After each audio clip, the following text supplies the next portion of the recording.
Hi everyone, I'm Jay, and I'm from Vancouver, Canada. I'm actually an incoming freshman at Hopkins, and I went to high school in St. George's School in Vancouver. So, in terms of my hobbies, I like playing tennis, both recreationally and competitively, and I like playing in the jazz and concert band at school as well. In terms of my career plan, I plan to major in biophysics and molecular biology, with the hope of going to either basic or industrial research in genomics in the future.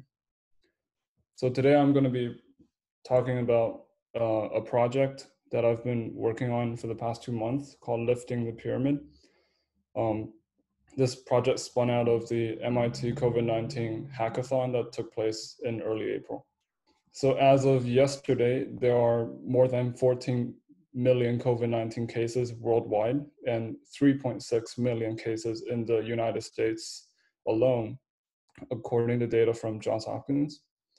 The pandemic has crippled communities everywhere, and the situation in the US has only gotten worse over the past weeks, and many parts of the country have seen no sign of improvement.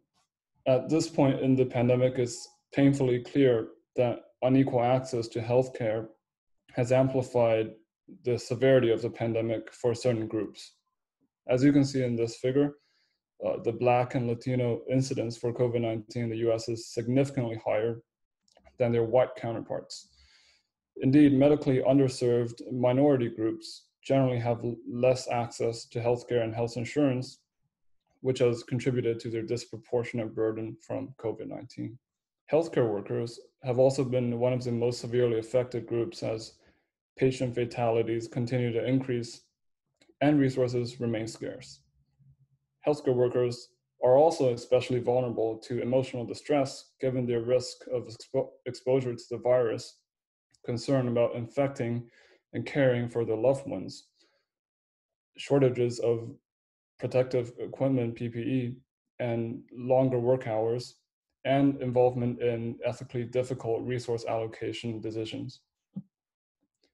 It's easy to think of healthcare workers as the first and last line of defense against the pandemic and forget about the human behind the white coat. But considering the shortages of healthcare workers, along with the stresses they face in everyday life, this is not a viable long-term solution.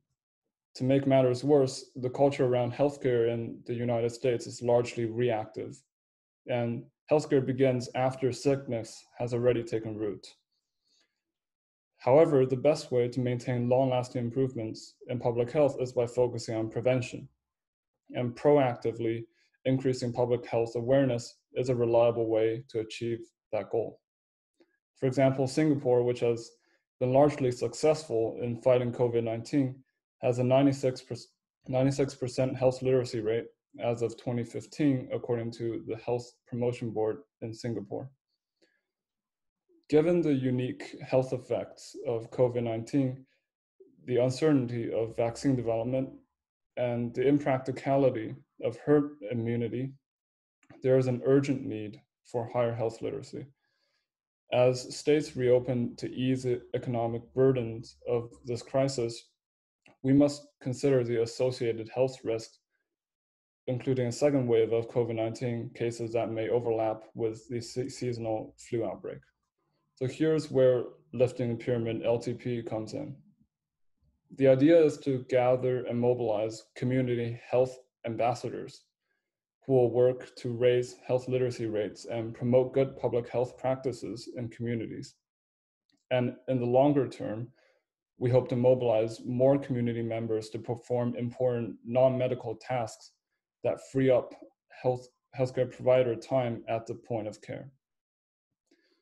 Now, health awareness is essential to better health outcomes, but it alone does not address downstream challenges at the point of care.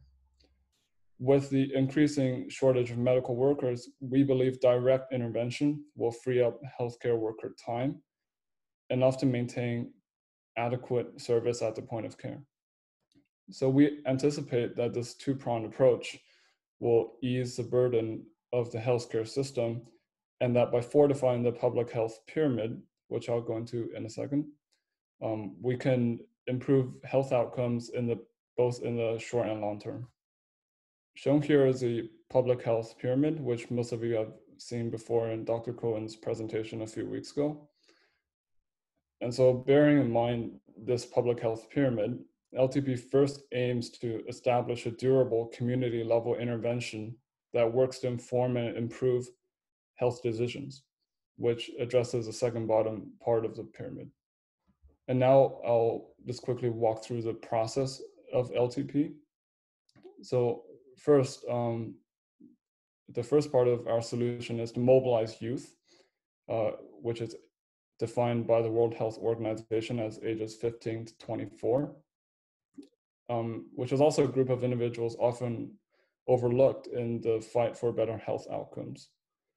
And secondly, we will train all the ambassadors online with the most recent COVID-19 information, mental health awareness, basic first aid, as well as how to engage in conversations with their peers and community members about health. And after training, we will deploy the community health ambassadors, CHAs, to affect change in their existing social network.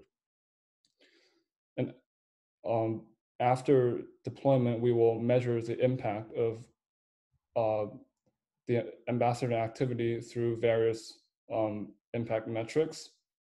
And finally, we will reflect on our progress and engage in dialogue with local healthcare providers on how to best serve their communities. So through this virtuous circle, these youth will increase their community's understanding of healthcare and affect a positive change in health-related behaviors, mitigating the effects of the pandemic, and most importantly, preventing a second wave from ravaging communities again. So LTP will be piloting in Baltimore, Maryland, and given the unique demographics and the availability of community-oriented health partners, we believe Baltimore is the ideal location to get this started. And even though LTP is currently working toward responding to the COVID-19 pandemic, in the long term, we hope to redistribute the burden of healthcare in many other cities across the country. We believe a bottom-up approach will make an impact not only during this pandemic, but in the long term, as we seek solutions to the world's health problems, one community at a time. Yeah, so if you're interested in LTP at all, please sign up for our mailing list at this link, and please get in touch with us via email. And we are now looking for potential community health ambassadors. And I'd just like to thank this incredible team that has done tremendous work in this project since the very beginning. And thank you for your attention.